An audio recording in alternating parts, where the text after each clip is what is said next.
Thyroid ಅಂದರೆ ಏನು ಅಂತ ಸ್ವಲ್ಪ ಎಕ್ಸ್ಪ್ಲೇನ್ ಮಾಡಿ. ಥೈರಾಯ್ಡ್ ಅನ್ನೋದು ಒಂದು ಚಿಕ್ಕ ಗ್ರಂಥಿ. ಇದನ್ನು ಕುತ್ತಿಗೆ ಮೇಲಿರುವಂಥದ್ದು, ಒಂದು ಕುತ್ತಿಗೆ ಮುಂಭಾಗದಲ್ಲಿರುವಂಥ ಒಂದು ಚಿಕ್ಕ ಗ್ರಂಥಿ. ಇದರೊಳಗೆ ಥೈರಾಯ್ಡ್ ಹಾರ್ಮೋನುಗಳು ಉತ್ಪತ್ತಿ ಆಗ್ತಾ ಇರುತ್ತೆ.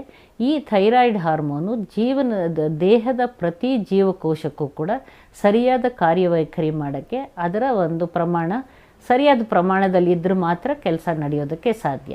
ಇದು ಕಡಿಮೆ ಆದ್ರೂ ತೊಂದರೆ ಆಗುತ್ತೆ, ಅಥವಾ ಹೆಚ್ಚಿನ ಪ್ರಮಾಣದಲ್ಲಿ ಉತ್ಪತ್ತಿ ಆದರೂ ತೊಂದರೆ ಆಗುತ್ತೆ. ಬಹಳಷ್ಟು ಜನರಲ್ಲಿ ನಾವು ನೋಡೋದು ಕಡಿಮೆ ಪ್ರಮಾಣದ್ದು. ಇದು ಯಾವುದೇ ವಯಸ್ಸಿನಲ್ಲಿ ಬರ್ಬೋದು. ಚಿಕ್ಕ ವಯಸ್ಸಿನಲ್ಲಿ ಬಂದರೆ ಅದನ್ನು ಈ ಥೈರಾಯ್ಡ್ ತೊಂದರೆಯಿಂದಾಗಿ ಮುಟ್ಟಿನ ತೊಂದರೆಗಳು, ಬಂಜೆತನ, ಮತ್ತು ದೇಹದಲ್ಲಿ ಸುಸ್ತು, ಮತ್ತು ಎನರ್ಜಿ ಇಲ್ಲದೆ ಇರೋದು, ಈ ಥರ ಬೇರೆ ಬೇರೆ ವಿಷಯಗಳಲ್ಲಿ ಇದು ತೊಂದರೆ ಉಂಟು ಮಾಡ್ಬೋದು.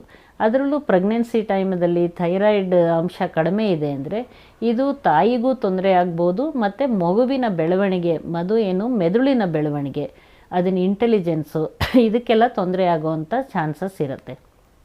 ಹಾಗಾಗಿ ಪ್ರತಿಯೊಬ್ಬರಿಗೂ ಇದನ್ನು ಗರ್ಭಧಾರಣೆಗೆ ಮುಂಚೆ ಕೂಡ ಅಷ್ಟೇ, ಬೇರೆ ಇತರೆ ತೊಂದರೆಗಳಿದ್ದಾಗ ಅಥವಾ ಗರ್ಭಧಾರಣೆಯ ನಂತರ ಒಂದು ಥೈರಾಯ್ಡ್ ಹಾರ್ಮೋನ್ ಪರೀಕ್ಷೆ ಮಾಡೇ ಮಾಡ್ತೀವಿ. ಅದು ಇಷ್ಟು ಪ್ರಮಾಣದಲ್ಲಿ ಇಲ್ಲ ಅಂದಾಗ ಅದಕ್ಕೆ ಒಂದು ಚಿಕ್ಕ ಟ್ಯಾಬ್ಲೆಟ್ ಕೊಡೋದು. ಅದನ್ನೇನು ಹೆದರ್ಕೊಳ್ಬೇಕಾಗಿಲ್ಲ. ಇದು ನಂಗೆ ಥೈರಾಯ್ಡ್ ಇದೆಯಂತೆ, ನಾನು ಜೀವನ ಪೂರ್ತಿ ತೊಗೋಬೇಕು, ನನಗೇನಾಗ್ಬಿಡತ್ತೋ ಅನ್ನೋ ಭಯ ಇಟ್ಕೊಳ್ಳೋದು ಬೇಡ. ಅದಕ್ಕೆ ಎಷ್ಟು ಬೇಕೋ ಅಷ್ಟು ಸೂಕ್ತ ಪ್ರಮಾಣದ ಹಾರ್ಮೋನನ್ನು ಬೆಳಗ್ಗೆ ಎದ್ದ ತಕ್ಷಣ ಖಾಲಿ ಹೊಟ್ಟೆನಲ್ಲಿ ತಗೊಂಡಾಗ ದೇಹದ ಚಟುವಟಿಕೆಗಳು ಸರಿ ಹೋಗುತ್ತೆ, ಮಗುವಿನ ಬೆಳವಣಿಗೆನೂ ಸರಿ ಹೋಗುತ್ತೆ.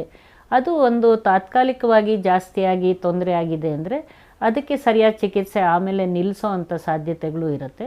ಅದಿಲ್ಲ ಅಂದಾಗ ಅದನ್ನು ನಾವು ಯಾವಾಗ ಎಷ್ಟು ದಿವಸ ಕಂಟಿನ್ಯೂ ಮಾಡಬೇಕು, ಏನು ಮಾಡಬೇಕು ಅನ್ನೋದನ್ನು ವೈದ್ಯರು ತಿಳಿಸ್ಕೊಡ್ತಾರೆ.